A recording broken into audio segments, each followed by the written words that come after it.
వైఖరి ప్రకటించినటువంటి భారతీయ జనతా పార్టీ మీకు వారంటారు పురంధరేశ్వరి గారు, మా జెండాలు వేరు, మా ఎజెండా ఒకటి. కులగణనకు భారతీయ జనతా పార్టీ అనుకూలమా వ్యతిరేకమా? కులగణనకు భారతీయ జనతా పార్టీ అనుకూలమా వ్యతిరేకమా?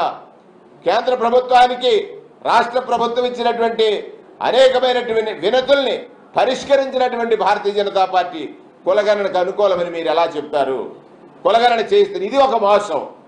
కులగణన ప్రక్రియ పూర్తయింది. జగన్మోహన్ రెడ్డి గారు బీసీల ఆకాంక్షలు నెరవేర్చడానికి ఆయన చేసినటువంటి ప్రతి ప్రయత్నం కూడా ఫలించిందని సందర్భంగా మనం చేస్తా ఉన్నాం. ప్రశ్నిస్తావా? ఇప్పుడు కూడా ప్రతి చోటి మధ్య వచ్చినప్పుడు చంద్రబాబు మాట చెప్తున్నాడు, ఇక్కడ గంజాయి డ్రగ్స్ వస్తారు. రావులపాలెంలో అదే రిపీట్ అయింది, మళ్ళీ బీగనూరులో అంబాజీపేట పెట్టడంలో కూడా అదే రిపీట్ చేస్తున్నారు.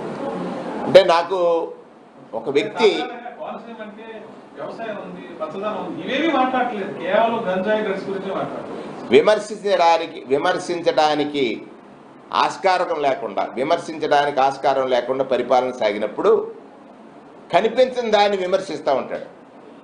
విమర్శించడానికి ఆస్కారం లేకుండా పరిపాలన సాగుతుంటే కనిపించినటువంటి ఏదో బట్ట కాల్చి ముఖం మీద వేసినట్టు గాంజాయి అంటాడు, బ్లేడ్ అంటాడు, డ్రగ్స్ అంటాడు. ఇది ఈ రాష్ట్ర ప్రజల యొక్క ఇమేజ్ని దెబ్బతీస్తుంది. ఈ రాష్ట్రంలో ఉన్న పౌరుల యొక్క ఇమేజ్ని దెబ్బతీస్తూ ఉంది. ఈ రాష్ట్రంలో ఉన్న యువకుల యొక్క ఇమేజ్ని దెబ్బతీస్తూ ఉంది.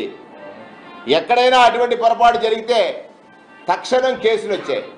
నేరం జరిగినప్పుడు దాన్ని నిరోధించేటువంటి ప్రక్రియ ప్రభుత్వం చేసింది కాబట్టి కేసులు ఉన్నాయి. తన టైంలో ఇంతే గంజాయి పండింది. తన సాక్షాత్ ఇద్దరు మంత్రులు ఆ రోజు ఎవరు అయ్యన్న పాత్రుడి మీద గంటా కామెంట్ చేసినటువంటి పరిస్థితి మనం చూసాం. గంటా శ్రీనివాస్ కామెంట్ చేశాడు, ఆ రోజు నువ్వు మూసుకున్నావా? మొన్న చెప్తున్నాడు, ఎక్కడ చూశాను నేను, ఇసుక దోపిడీ కోసం మళ్ళీ ఒక ప్రయత్నం చేస్తా ఉన్నాడు. ఇవాళ 4,000 కోట్ల రూపాయలు ఇసుక ఆదాయం వచ్చింది ఈ రాష్ట్రానికి. ఓ ఏజెన్సీ తీసుకుంది, దానిలో దోపిడీ జరిగిందంటాడు. ఇవాళ ఇంకా దారుణంగా మాట్లాడాడు. అంటే విమర్శలు చాలా చీప్ స్థాయికి దిగజారిపోయాడు. విమర్శల్లో చాలా చీప్. అంటే సంక్షేమం గురించి అడగలేడు, ప్రజావసరాల గురించి అడగలేడు, ప్రజల గురించి చెప్పలేడు, ప్రజావసరాలు ఏంటో తెలియదు. ఒక్కటే మాట్లాడతాడు. పొద్దున్నంట ఇసుకంట బ్రేక్ఫాస్ట్, మధ్యాహ్నం ఏమో లిక్కర్ లంచ్ అంట, 3 మైన్స్ అంట. అంటే ఎవరికి ప్రజలకి అందుబాటులో ఉండవు కదా, కనపడవు కదా ప్రజలకి. ప్రజా అవసరాలు ఏం చేసావు నువ్వు? నీ 14 ఏళ్ళు ముఖ్యమంత్రిగా ఉన్నప్పుడు ప్రజా అవసరాలు ఎలా తీర్చావు? ప్రజలకు ఎలా అందుబాటులో ఉన్నావు? నీ నాయకులు ప్రజలు ఎలా హింసించారు? నీ నాయకులు దోపిడీ ఎలా చేశారు ప్రజల దగ్గర? ఓ సంక్షేమ ఫలం కావాలి, పథకం కావాలంటే ఏ రకంగా వాళ్ళని హింసించారు, ఏ రకంగా లంచాలు తీసుకున్నారు? ఇవాళ లంచం లేని సంక్షేమం అందించి, లంచం లేని సంక్షేమం అంటే ప్రజలకు నేరుగా డీబీటీ ద్వారా పథకాలు పంపిణీ చేసినటువంటి జగన్మోహన్ రెడ్డి గారికి ఇతనికి పోలిక. అంటే విమర్శించడానికి వీలు లేక చీప్ స్థాయి, అంటే అతి విలువలు లేని ఎలాగ విలువలు లేవు. ఆ రోజు మాంగారిని పొడిచినప్పటి నుంచి నేను చెప్తున్నాను కదా, అతనికి ఆశ ముఖ్యమంత్రిగా కొడుకుని చూడాలని, అతని ఆశ ముఖ్యమంత్రిగా కొడుకుని చూడాలని ఈ రాష్ట్ర ప్రజలు నెత్తిన రుద్దాడు.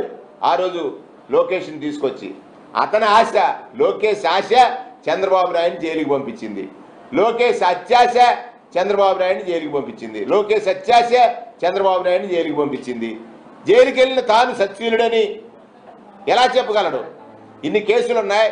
ఈ కేసుల్లో అతను అనుభవించినటువంటి రిమాండ్ టైం ఉంది. అంటే ఎదుటివాడు చేస్తే తప్పు, తాను చేస్తే ఒప్ప. అంటే తనకంటే ప్రత్యేక చట్టాలు ఉన్నాయా? చూడండి ఒకసారి.